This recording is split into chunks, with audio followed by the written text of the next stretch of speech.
किसान भाइयों, अब ग्रीष्म ऋतु अब जाने वाली है और बरसात ऋतु आने वाली है। इस बीच में किसान भाइयों को मूंग की खेती के बारे में अच्छे बीज का चयन करना चाहिए ताकि आपके पौधे में किसी भी प्रकार का कोई रोग ना लगे। इसके लिए आपको विशेष तौर पर बीज का विशेष ध्यान देना चाहिए।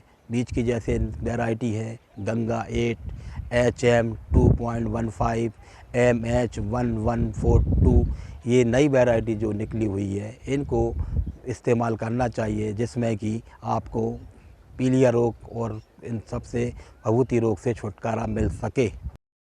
किसान भाइयों, मूंग खरीफ फसल में उगाई जाने वाली प्रमुख दलहनी फसल है जो कम समय में पककर तैयार हो जाती है। मूंग की खेती के लिए दोमट के बलुअर दोमट भूमियां जिनका पीएच मान 7.0 से 7.5 हो, इसके लिए उत्तम है। इसके अलावा खेत में जल निकासी की उत्तम व्यवस्था होनी चाहिए।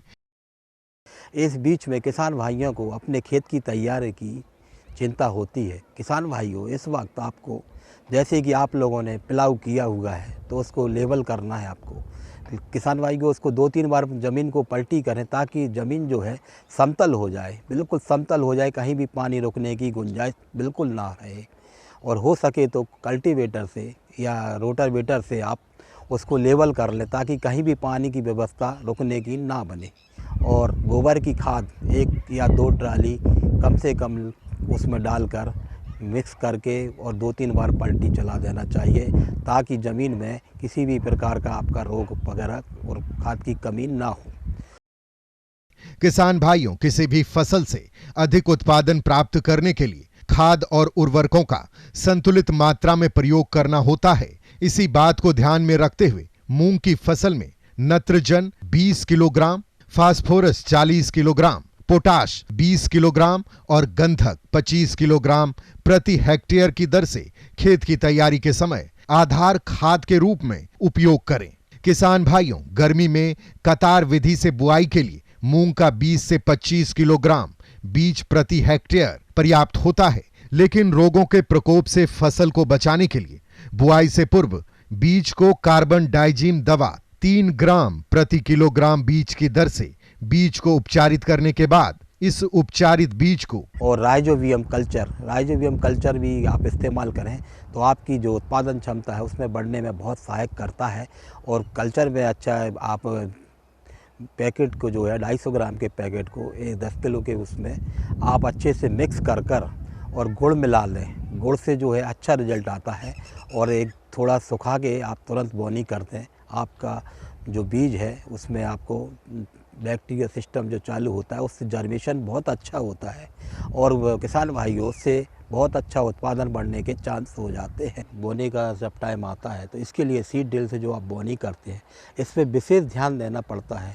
पहले नंबर तो आपको ये देखना पड़ता है कि आपने जो है जो बीज की मात्रा है और खाद की मात्रा मिला के अगर बोनी करते हैं तो उसमें कैसा क्या सीड ड्रिल में जा रहा है। इसके लिए आपको पहले सीड ड्रिल के पीछे जो नोजल रहते हैं उसमें देखना पड़ता है कि बीज कैसा गिर रहा है।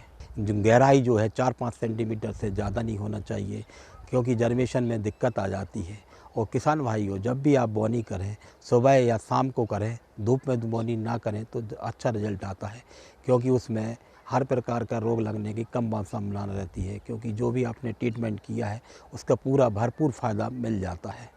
किसान भाइयों, अब बोनी के टाइम पर आपको ये भी देखना पड़ता है कि कई जगह हमने देखने को मिलता है कि किसान भाइयों आपने एक बोनी मशीन को जैसे आपने बांध दी है और वो चलती रहती है, कहीं भी मतलब है कहीं देखते हैं कि कहीं भी वो पोर में जो है मूंग रह जाता है, कोई गीली रहती है तो उसके खन भर के रह जाते हैं। इस पर अभी विशेष ध्यान देना चाहिए ताकि आपका बोझा टाइप का ना लगे और आपकी बीज की मात्रा पर्याप्त उसमें सब डल पाए। मूंग की फसल में नींदा नियंत्रण सही समय पर नहीं करने पर फसल की उपज में 40 से 60% तक की कमी हो सकती है। नींदा नियंत्रण के लिए पेंडिमिथिलिन दवा की 3.3 लीटर मात्रा को पानी में घोलकर प्रति हेक्टेयर की दर से बीज बुआई के 72 घंटे के अंदर छिड़काव करने पर मूंग की फसल में खरपतवार नहीं उगते हैं। अधिकांश देखा जाता है कि किसान भाइयों कि कचड़े पे ध्यान नहीं देते हैं जिसके कारण की प्रोग्रेस कम हो पाती है पौधे की। इसलिए आपको विशेष तौर पर खुरपी या उससे मजदूरों द्वारा जितना भी कचरा दिखता है उसको डेली जो है साफ़ करना चाहिए, और जहाँ तक हो खुरपी से बिल्कुल से डोरा चलाकर बिल्कुल कचरे को साफ़ करना चाहिए, क्योंकि कचरे से रोग भी ज़्यादा लगते हैं। वैसे तो बरसात में अधिकांश पानी गिरता रहता है, लेकिन कभी कभी देखने को मिलता है कि 20-25 दिन का गैप हो जाता है।